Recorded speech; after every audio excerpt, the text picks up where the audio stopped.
এটা কি আপনার প্রথম বিয়ে? বুঝলাম না। এটা কি আপনার প্রথম বিয়ে? জি। বর্তমানে কোনো গার্লফ্রেন্ড আছে? না অতীতে ছিল? না, অতীত বর্তমান কোনো কালই কোনো গার্লফ্রেন্ড ছিল না। কেন ছিল না? আমি কখনো কোনো প্রেম করিনি তাই। কেন প্রেম করেন?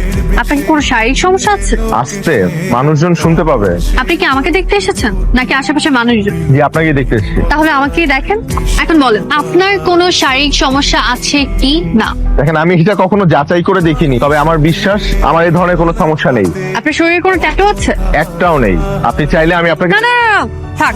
আপনি আমাকে এতগুলো প্রশ্ন করছেন কেন? কারণ আপনি কানাডা থাকেন, অথচ আপনার গার্লফ্রেন্ড নেই, কখনো প্রেমও করেননি। ব্যাপারটা কেমন অস্বাভাবিক না? আমি প্রেম করিনি কারণ আমি প্রেম করার মতো কাউকে খুঁজে পাইনি তাই। নাইট ক্লাবে যান? না আচ্ছা, আপনি কি আসলে কানাডা থাকেন? না আপা, আমি আন্দরকিল্লা থাকি। আমার সাথে একদম ফাইজলামি করবেন, আমি আপনার বেআইন না।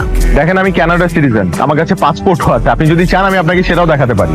কিন্তু আমাকে নিয়ে আপনার এত সব সন্দেহ হওয়ার কারণটা কি? কারণ আপনি কানাডা থাকেন, অথচ ড্রিঙ্কস করেন না, গার্লফ্রেন্ড নেই, নাইট ক্লাবে যান না। ব্যাপারটা আমার কাছে নর্মাল লাগছে। দেখুন, একটা মানুষ দেশের বাইরে থাকে তার মানে তার এসব থাকতে হবে এর কোনো মানে নেই। আমি আপনাকে পৌঁছে দিই? না, আমি একাই যেতে পারবো। ওনার নাম মেঘ, উনি কানাডায় থাকেন। আমাদের মধ্যে বিয়ের কথাবার্তা চলছে।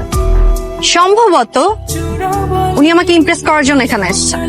তাই আসলে আপনারা বিয়ে করতেছেন? আমার দিক থেকে তো আমি 100% রাজি। যার সাথে আমার বিয়ে ঠিক হয়েছে, মানে আপনাদের বান্ধবী, কোনো গ্রিন সিগন্যাল দেয়নি। ভাইয়া, ও রাজি না থাকলে আপনি আমাকে বলতে পারেন। আমার আবার কানাডা যাওয়ার খুব শখ। ভাইয়া, আমিও রাজি।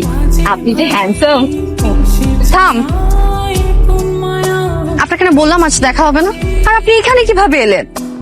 আপনি ঢাকার রাস্তাঘাট চেনেন? কিচ্ছু চিনি না। ঢাকায় আমাদের কখনো থাকাই হয়নি। কানাডা যাওয়ার আগে আমরা চিটাগংয়ে থাকতাম। আপনারা তো ক্লাস করে আসছেন, নিশ্চয়ই ক্ষুধার্ত। চলেন কোথাও বসে কিছু খাই। হ্যাঁ ভাইয়া, চলে। না, আমাদের হাতে কোনো সময় নেই। আমরা এখন নীল খেতে যাবো বই কিনতে। তাহলে আমিও যাই আপনাদের সাথে নীল খেতে। অবশ্যই ভাইয়া, চলেন। গ্রেট। চলেন ভাইয়া। উনি আমাদের সাথে যাই কি করবেন? আমরা বই কিনবো, উনি দেখবেন। কাকে? আপনাকে? না ভাইয়া, আপনি ওর কথা মাইন্ড করেন না। চলেন আমরা যাই। চলো চলো চলো। কোথায় সেটেল হবেন?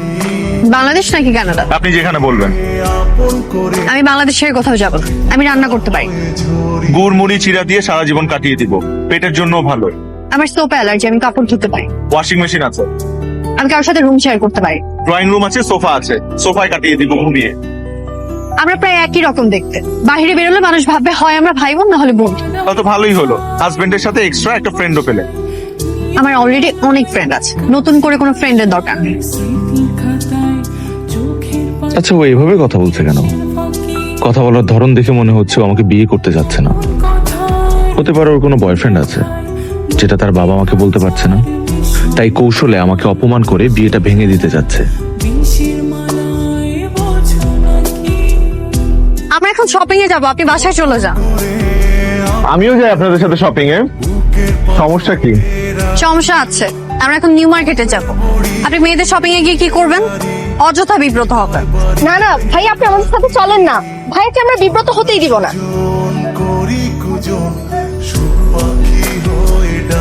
না যাই। ভালো থাকবেন, আসি। কালকে ফ্রি আছেন? আমি আপনার জন্য প্রতিদিনই ফ্রি। সিনেমার মতো ডায়লগ ছাড়বেন না। শোনেন, কালকে আপনাকে নিয়ে সপ্তপুর যাব। আমার দাদা বাড়ি ওখানে। আমার এই দুনিয়ার সবচেয়ে প্রিয় মানুষ থাকে। উনি আপনাকে দেখতে চেয়েছেন। কেউ নেই। আমার দাদি আগে আমাদের সাথেই ঢাকায় থাকতেন, কিন্তু দাদা মারা যাওয়ার পরে উনি গ্রামে চলে গিয়েছেন, কারণ দাদার কবর ওখানে। এনিওয়েজ, আপনি কালকে সকালে রেডি থাকবেন। বাই। ওনারা হচ্ছে আমার চাচা চাচি। আসসালামু আলাইকুম। আসসালামু আলাইকুম। এই বাবা, কি করবি? 1000 বছর বেঁচে থাকো বাবা। ছোট মা, বোকা বোকা দোয়া দিও না তো। উনি 1000 বছর বেঁচে থাকবে কিভাবে? ভূত হয়ে? এটা হচ্ছে নিলয়, হ্যালো, নিলয়। আমার কাজিন। আর এটা হচ্ছে আমাদের সবার কলিজার টুকরা তিথি। ও ক্লাস 8-এ পড়ে। আপনি দেখতে একদম পরীর মতো। কিন্তু আপনি আমাকে আপনি করে বলছেন কেন? আমি তো আপনার ছোট। ও আসলে ওই পরিদের সাথে আগে কখনো দেখা হয়নি তো, পরিদেরকে আপনি বলতে হয় না তুমি বলতে হয় এটা আমি জানি না।